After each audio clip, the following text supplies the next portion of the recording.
Well, I suppose the good news, Raider Nation, Eddie Paskal here in the fifth quarter presented by Twitch, by the way. The good news is that my guy Jason Fitz is also here in the fifth quarter presented by Twitch, live and in person. We're not seeing him from his fantastic remote setup in Bristol, Connecticut. But after that, Fitz, there's not a lot of good news. The Raiders fall today 3-0. Yes, 3-0, dropping to 5-8 in the process. And Fitz, hard one to kind of wrap our minds around. You and I have been talking during the pre-show, as it were, about what to kind of make sense of all this. And it's hard, man. It really is hard to kind of wrap our heads around what we saw this afternoon. I don't know how you sort of figure out stress or emotion, but I'm like a stress eater, Sure. you know, like I'm an emotional eater, especially sweets, usually like it's ice cream or cake or something in that range. Like when we finish this taping, I'm going to go to my hotel and I am going to go to one of the restaurants inside said hotel and I'm going to order whatever level of cake and ice cream I can get.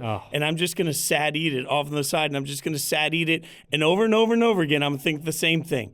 This one game, 3 points, really becomes the defining back-breaking moment of the entire season. Because up until even when we came in today, when I first saw you, it was like, hey, this is a pretty good Vikings team. They're not great, but this is a playoff caliber Vikings team. If the Raiders want to make a playoff push, they got to get this game, right?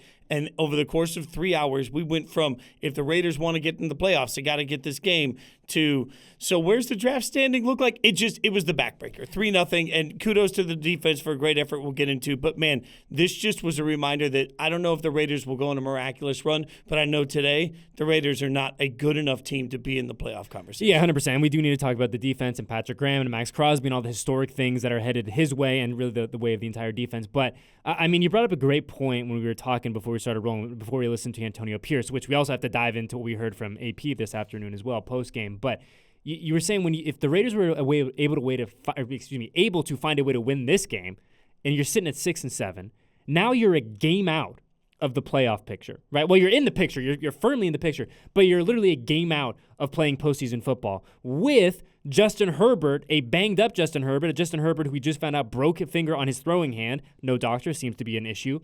Coming into Allegiant on a short week, right? So, it feels 7-7 feels very attainable. 7-7 feels like where you should be. But instead, 3 points. That's what this came down to, Fitz. And we talked about it over and over and over again. 3 points. And I think that when we do look at the kind of story of the 2023 Las Vegas Raiders, you're 100% right. We're going to look back on this game. We're going to have this game circled and go, boy, it really could have all changed with 3 points on a Sunday afternoon. You can't lose 3-0 when you have one of the best kickers in the NFL, and he didn't even get a swing at it. That's the other part of it that we have to acknowledge. It's not just 3-0. It's the 3-0 with nothing to show for it. There was one drive that got into the red zone, and that drive resulted in a Hunter Renfrow fumble, which is obviously unfortunate, but that you should never go through a game when you are not taking on the Ravens of before. You're not taking on the 85 Bears. This is the Vikings. Pretty good defense, but not great. Like, they're pretty good defense. You can't get yourself into a situation where you see the red zone watch where you only get in field goal range one time. I mean, and this is something that Antonio Pierce referenced in his press conference afterwards. Mistakes, penalties, drops. Like, it's just, this is the same theme every week when we talk. Yeah. It's not one guy, it's a bunch of guys, and it's different drops at different times. And when that happens, you just look around to the entire organization and say, offensively, it's broken. Yeah, and you're going to make a great point where you talk about Carlson being one of the best kickers in the NFL. Our man kicked off the game, started our afternoon at Allegiant Stadium. That's the last we saw of him. That's the last time we saw the Cash Money Man out on the field, which is pretty incredible. But I'm glad you brought up the kind of the offense in general, right? And we can look at the numbers and, must we? But here we go. Raiders finished the game with 56 rushing yards. Josh Jacobs, 13 of 34, leaves the game early. Big yikes. Aiden O'Connell, 21 of 32, 171, no touchdowns, 1 interception. Also a big yikes. Devontae Adams finishes with 7 for 53. He has now scored 1 touchdown in the past 8 weeks. Yikes. The offensive line surrenders 4 sacks. Yeah, I mean, how, we can go on and on and on. And I think Antonio, to his credit, was asked in his postgame that you and I just were listening to. He says, is everything under consideration, whether that's the coordinators, the quarterback, whoever it is? And he did not stutter. He looked right in the eyes of whoever asked the question. I think it was our man from the Review Journal. I'm blanking on his name right now. And he said, the entire program is under consideration for what needs to be better. It's not good enough. And credit to AP for looking in the mirror, realizing, hey, we put up 0 points at home. We got shut out at home. Our defense played their rear end off, and now we're sitting at 5-8. Something's got to change. What will change on a short week, it remains to be seen. But man, credit to AP for at least facing the music and acknowledging, yes, something must change. I think he has to too, because we got to remember, what are we playing for now? Like, this is every year the conversation. And it's funny. I text a buddy after the game. I haven't told you this. It's just okay, story. Doing it live. Text a buddy after the game. And he said, man, I'm sorry you flew all the way to Vegas to watch that you-know-what. And I was like, I said, it is what it is. Every year I have the game where I finally realize, okay, got to figure out how it looks different. And I said, so, now I'm just looking at it saying, what's the reset look like for next year? Mm-hmm. And he said, man, I've known you 20 years, and every year you say that. Fair. But the difference is, when's the last time we went into an off season looking at not only the entire coaching staff, but also likely the quarterback position? So it feels like we are entering what will become generationally the most important offseason the Raiders are going to see for the next 10 years. Because if you screw this up, now you're running behind the 8 ball with the quarterback that's no good, with the coach that's no good. So, I say all of that to say, as they enter that reset, AP has to make sure that he's putting the best version of him forward. Mm-hmm. And that was a long conversation with Mark Davis. You and I sat here for a long time waiting for the owner and the head coach to finish their conversation before he got to the podium. I think that speaks to the fact that if you're Antonio Pierce, right now you ain't worried about anything other than proving to the people in this building that you deserve to keep that job. And if that means you got to be hard right now, if that means you got to switch things up right now, you cannot afford to not be proactive if you really want to have a shot at this job in the offseason. I don't know if he does, but I know if he does nothing and they just continue to fall off the cliff offensively, then he won't show that he has what it takes to be the head coach of this organization. And I'm a big believer, Fitz, in it might be kind of corny, it might be kind of cliche, but until there's an E next to you when you Google the AFC West standings, you got to assume that you're in it. Until they tell you there is no mathematical way for your season to continue, you have to continue to try to evolve, to try to get better. And we look at today, not a lot went right on the offensive side of the football. A lot worked on the defensive side of the football. More on that in a second. But if you're Antonio Pierce, you got to acknowledge, look, things need to change. We still got a month left of football, as crazy as it sounds. You got 4 games left. What am I going to do to change? And I think that's the big question now heading into Thursday night. I think it gets a little more interesting that the team plays on a short week now instead of giving a full week to kind of digest whatever's going to happen. But, yeah, I mean, it has not been good enough, and it's got to get better quick, fast, in a hurry. So a couple of things, and I'll get back to one portion of that in a second. You mentioned the short week Thursday night.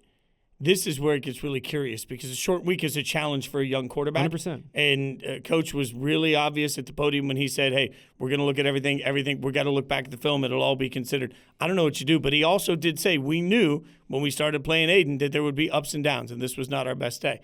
I don't know what the right approach is going to be because certainly somebody that's been in the league for a minute that essentially has 48 hours to get ready for a Chargers team that, remember, the last time they played Aiden O'Connell, he struggled. He held on to the ball too long. I would argue he's still taking a long time to process at times. He's not just letting it rip. There has to be a real conversation about that. Yeah.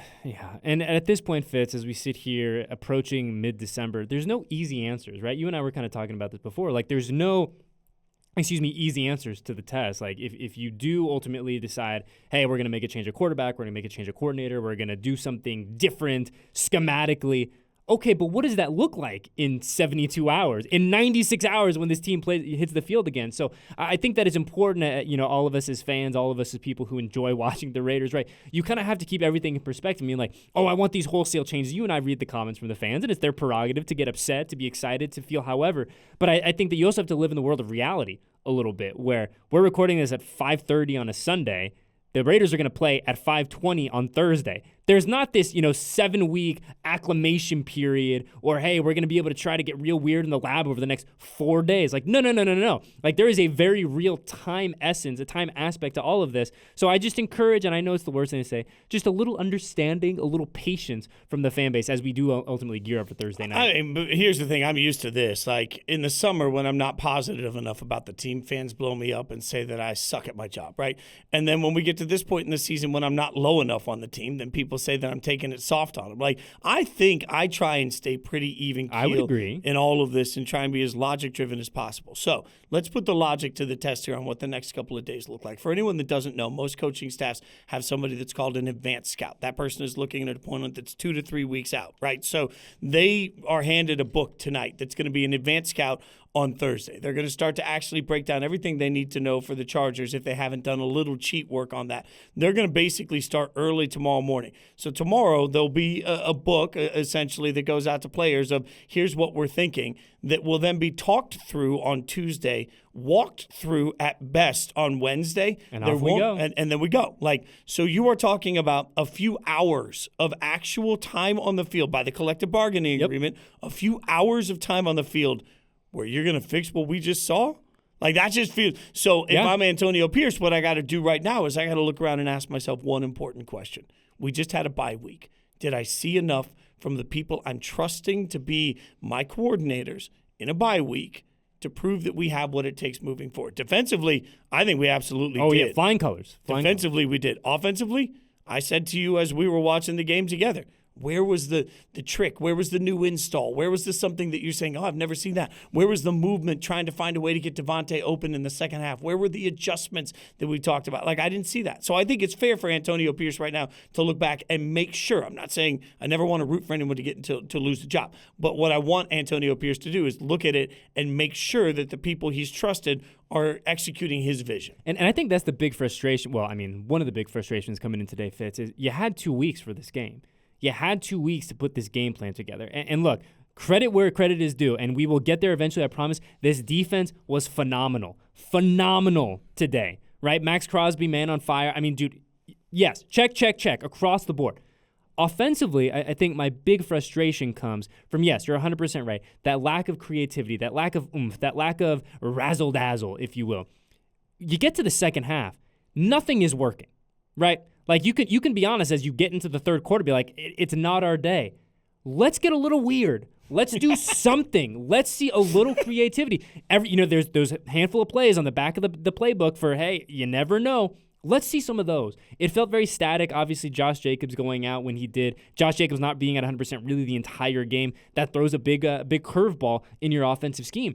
But if there was a moment to kind of do some fun stuff, we needed to see it in the second half, and unfortunately we just didn't. The biggest reason, and this will take us to the defense too. Yes. The biggest reason I think there has to be urgency from AP right now on what they're going to do over the course of the remainder of the season is because he's going to have to, as a coach, as a leader, and as a man, sit across from Maxx Crosby, who, as you know, being around the team the way you are, his knee is not in a great place. I think we've seen enough reports about it.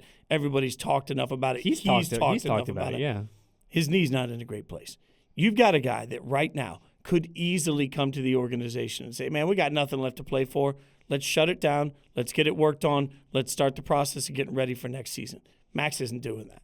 If Maxx is going to go out on one leg and play the way he played today, then Antonio Pierce damn well sure better match that same level of energy in figuring out what the coaches have to do, what the organization has to do to support him. Because he's putting it all, like he's putting his leg on the line every single week when he plays, and it's incredible to watch. Maxx Crosby's stat line for those listening and watching at home, deep breath here. 10 tackles, 2 sacks, 3 tackles for loss, and 4 quarterback hits. And I feel like that doesn't even really encompass the high energy, the constant motor. Insert sports cliche here about how hard Maxx works because it's 100% true. But, like, this is a guy who we can all acknowledge, as you said, he himself is acknowledged, is not 100%. And is putting this defense on his back, is the emotional, spiritual, vocal leader of this 2023 Las Vegas Raiders team. And he's putting everything he's got into this product. And I think to his credit, we talked with Maxx in the offseason, and he said, look, he goes, my goal this year is, like, I know who I am, right? Yes, I want to get better. I want to improve my craft. I want to add to the toolbox. But he goes, I need guys to come with me now. That's the next step in my leadership, is getting guys to come with me.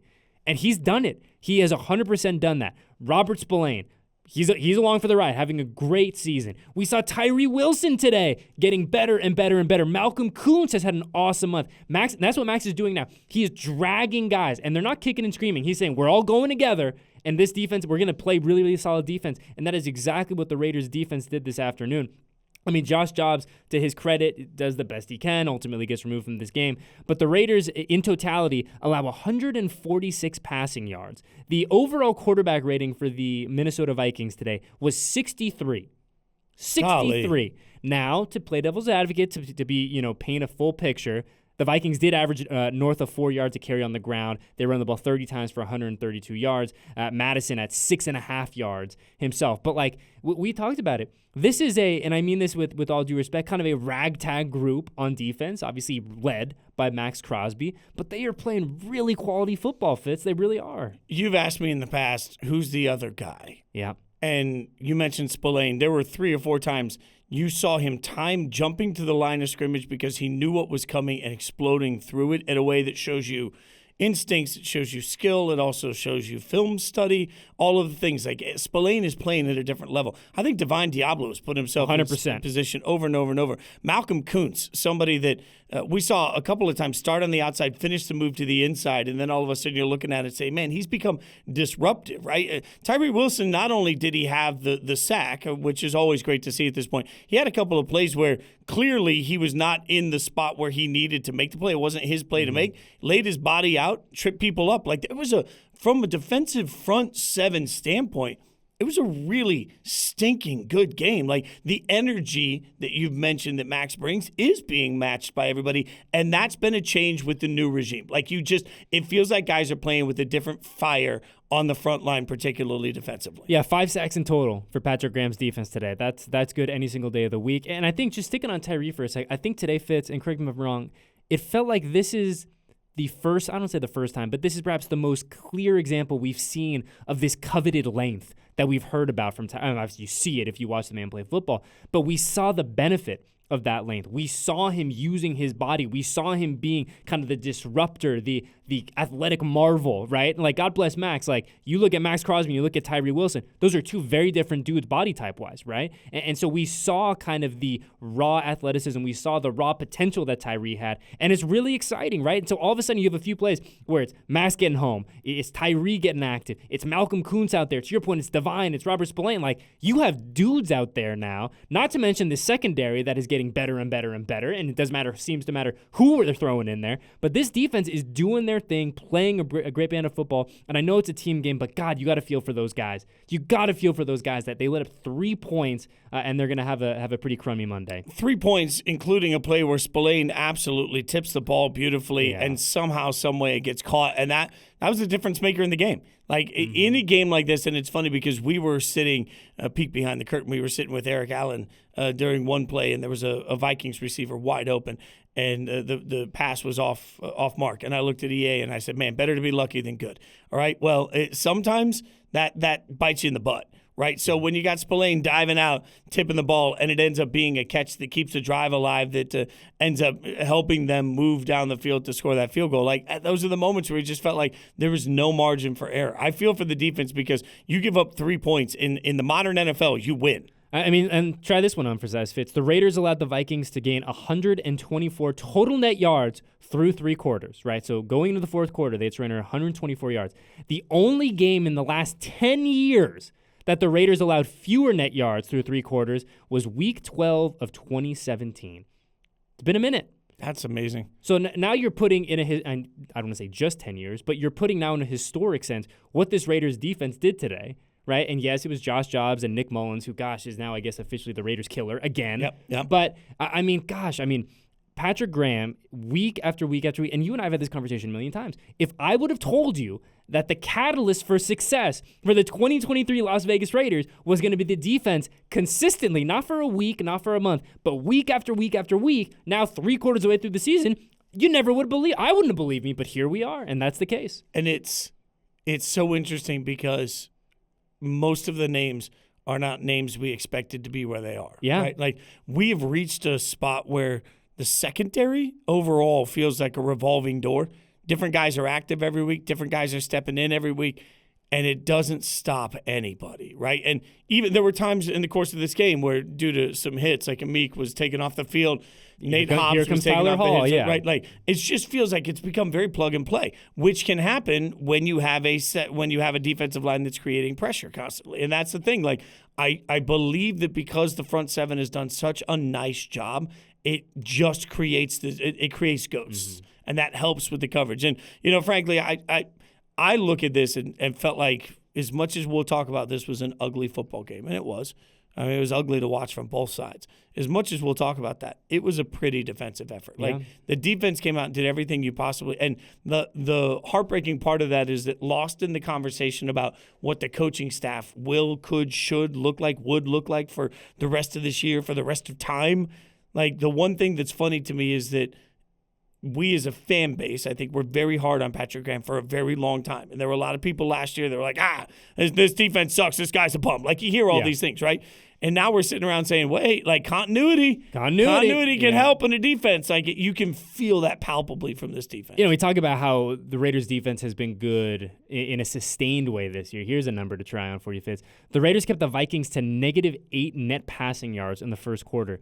The second time this season that they kept an opponent below 0 net passing yards in the first quarter. They had the Patriots had -11 week 6. So now it's not a flash in the pan. It's not like, oh boy, what a great week where everything came together. Like, this is sustained success from Patrick Graham's group. And to your point, now we're seeing Jack Jones play. We've seen a little bit more of Tyler Hall. The Jacorian Bennett kind of roller coaster, as Antonio Pierce has called it. We see a little bit more of that. I mean, but it doesn't matter. It doesn't seem to matter anyways who gets thrown in there. The group is – the sum is greater than the – what's you know what I'm saying? Sum is greater than the parts. Some of the parts. It's Voltron. Yes, like, any one of them is you. Voltron is not very particularly great. Yeah. Put them on. I shouldn't say it that way, but you know what I mean. I think, and you mentioned Jack Jones. Yep.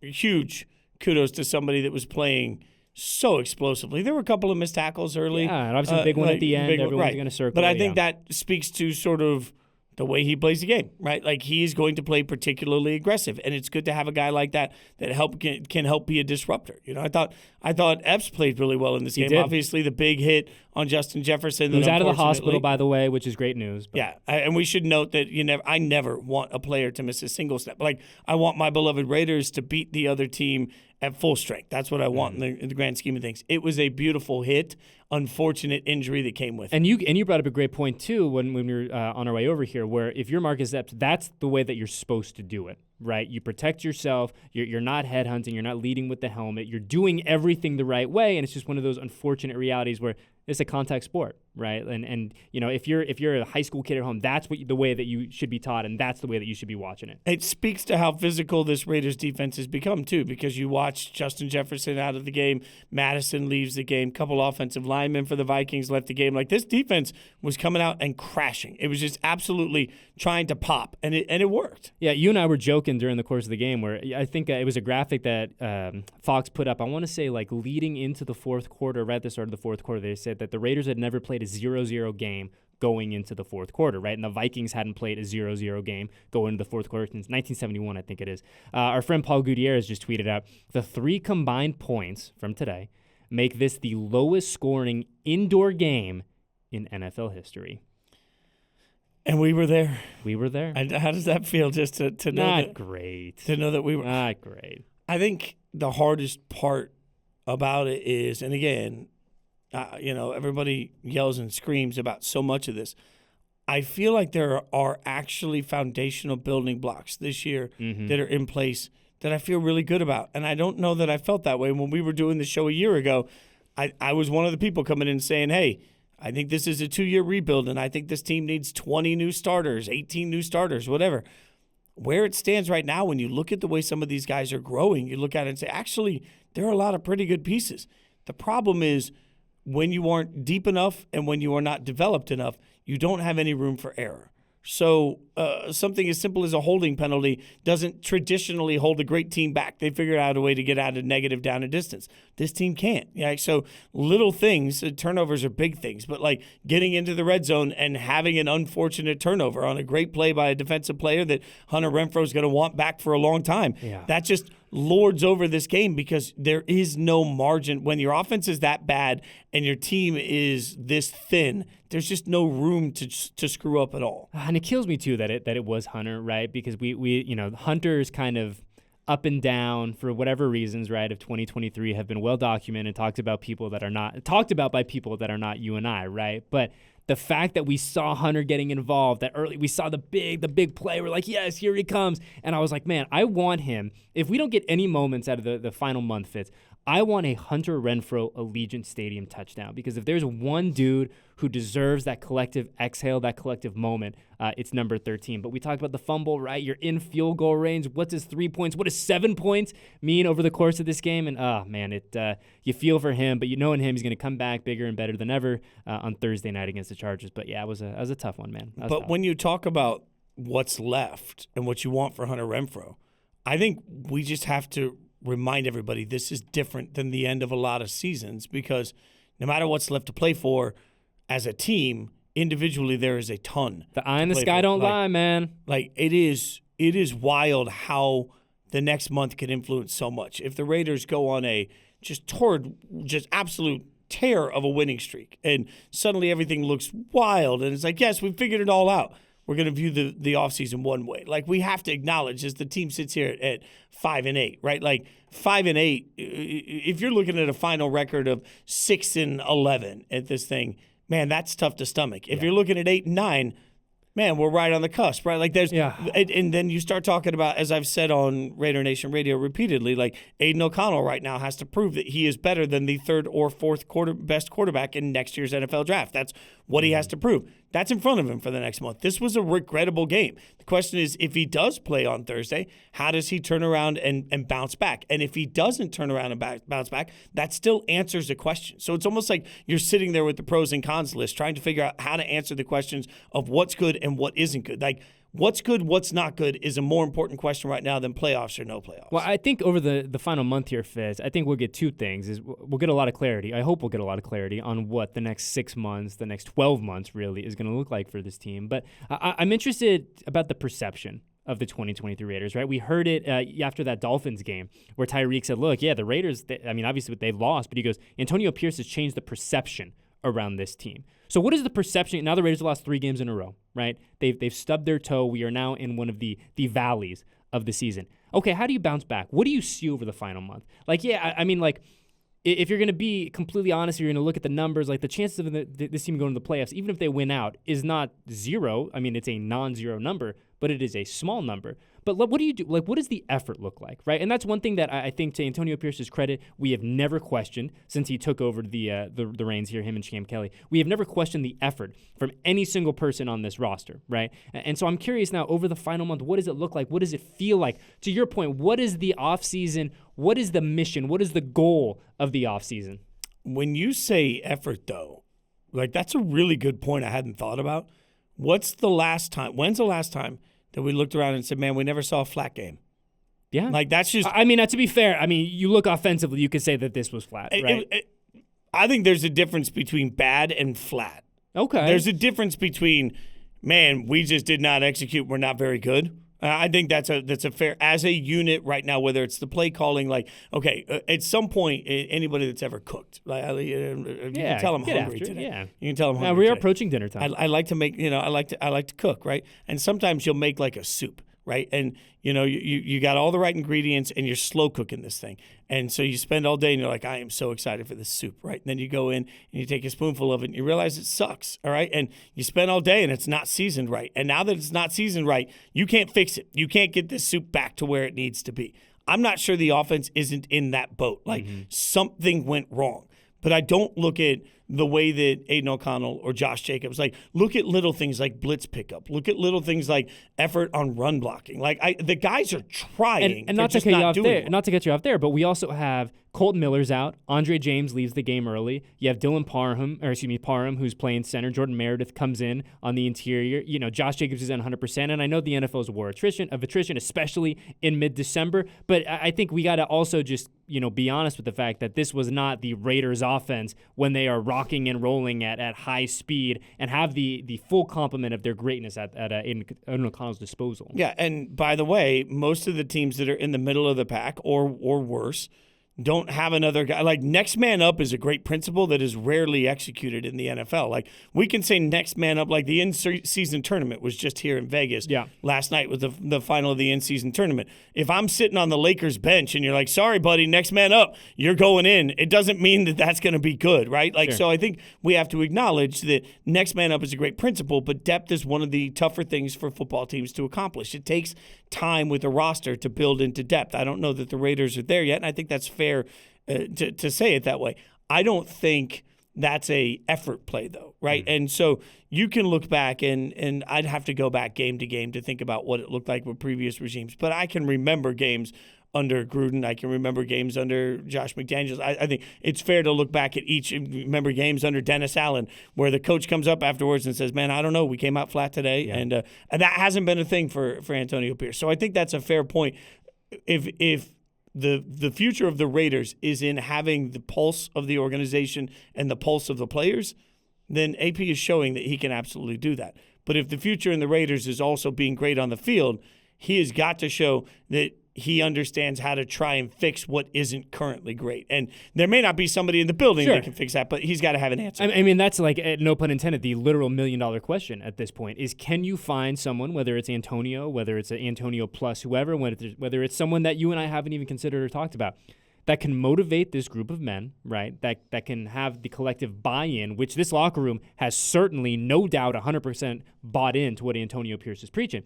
But someone that can also kind of have that, have the on-the-field excellence kind of replicate that and match that. So, I mean, yes, Antonio wins his first 2 games. Now we're in a 3-game slide. You want to kind of get to that middle, right? You want to, you have this target here, that target here. You got to find a way to fly the plane right through. And he's got a month to figure it out. And I hope, obviously, that he does for the sake of all of us. But, yeah, it remains to be seen, Fitz.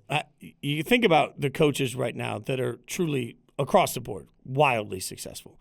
Like Andy Reid. Players love Andy Reid. Now, he also happens to be brilliant with X's and O's. Mike McDaniel, players gravitate. Even though he's nerdy, players love him, right? Like, there's a thing about him that they love. And, he's great with X's and O's. So I don't want to take anything away from that. Dan Campbell, somebody that came in, like the minute he came in, he gets the Lions. I know the Lions had an off week, but he gets the Lions, he gets the organization, they get him, he represents them.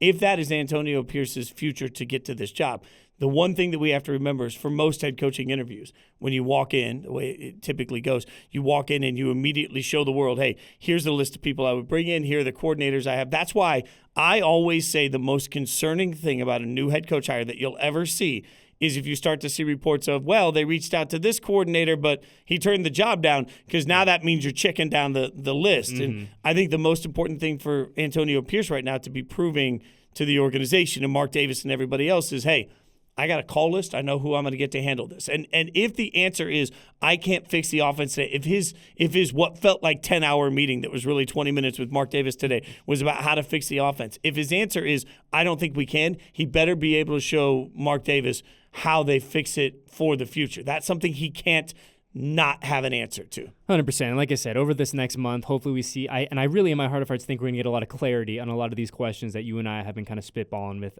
this evening. But if it's on our way out, we must give some kudos to the Condor himself, friend of the program, Maxx Crosby. He officially becomes the 5th player in franchise history to reach the 50 career sack mark, and the only player in Raiders history to reach that mark in his first 5 NFL seasons. 31st defender in NFL history to reach 50-plus sacks in his first NFL season. What can he do? The guy, you've talked about it earlier this year, a guy playing at a historic clip right now, and I think lost in all of this, yes, Max will get his flowers in some regard, but what he's doing, unprecedented, and the Raiders and this fan base incredibly lucky to have number 98. Yeah, Madden, put him in the 99 club. Do it now. Get him in the 99 club. And I think Raiders fans, it's tough in the moment when your team's not winning, and I feel this as a lifelong diehard fan. It's tough in the moment to appreciate anything because all we want to do is win, right? But then 10 years later, you do look back and you say, man, how many people look back at different eras and remember one particular player in that era? How many people are like, I love Greg Townsend when he played? How many people are like, I loved EA when he played, right? Like, everybody has that favorite player. For whatever the fails of this year, last year, the last several years as an organization has been, Maxx Crosby, the individual, the football player, is one of the biggest home runs the NFL has hit, one of the biggest home runs that the Raiders have hit, and he is somebody that every single week you can look at and say, hey, there is something to root for on the field, no matter what happens, wins or losses. Now, as an organization, they need to give Max what Max given them, which is full attention on how to win. He's done everything for the Raiders. I believe that the Raiders will figure out how to surround him with what he needs in the future. On our way out, he also now has 13.5 sacks this year, career high for the Condor. On one leg. On one damn leg. That's what he does, man. It's I tell people the story all the time of Max coming in here and working and getting that early morning workout session the day he signed that big dog extension. And we talk about it all the time, and I know everyone's sick of me telling the story. But man, I mean, when that's what you're getting from your franchise guy, when he's 6 hours away from signing a generationally life-changing deal, and he's here at 6 a.m. just getting work in when no one is in this building, that's Maxx Crosby in a nutshell. So we can end on a positive note, Fitz. It was so good to see you. It's so good to have you physically here. It makes all of our lives so much easier when we're not worrying about the Zoom communication and you've muted yourself and I've muted you. Life is so much better. I never mute myself. I'm perfect. I know. Yeah. But it is so great to see you. You know the deal on the way out. 30 seconds of plugs. Where can the people find you outside of this beautiful studio? So check out Yahoo Sports. If you're not already, go get the app. We're doing a bunch of work out there that I'm really proud of. We do a lot of quick hit videos, so a lot of 2-minute reactions to anything and everything, plus a lot of video on-demand podcast content that you can check out across the NFL, college football, all sports. And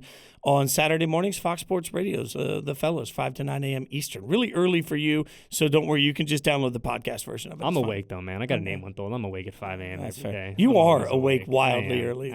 I saw this funny meme the other day that I was like, God, that's me. It was like essentially like I'm at the point in life where if you text me at 10:05, you're going to get a response back at 5:15 in the morning. And I said, yep. That's me. That's fair. That is me. I never feel bad when it's early on the East Coast. I'm like, I can still text. Yeah, I'm awake. Yeah. I'm awake. We're always awake. And we actually have that's a great on our way out, Fitz. We got a lot to do in the next 72 hours. The Raiders are going to be back on the field Thursday night at Allegiant Stadium to take on Justin Herbert, ? And the Los Angeles Chargers. They will take on the Chargers. Who is under center remains to be seen. But we will have much to discuss. We will have you back in a virtual setting to come hang out with us. But it'll be so good to hopefully talk about something a little bit nice. Talk about some points, maybe. How about that?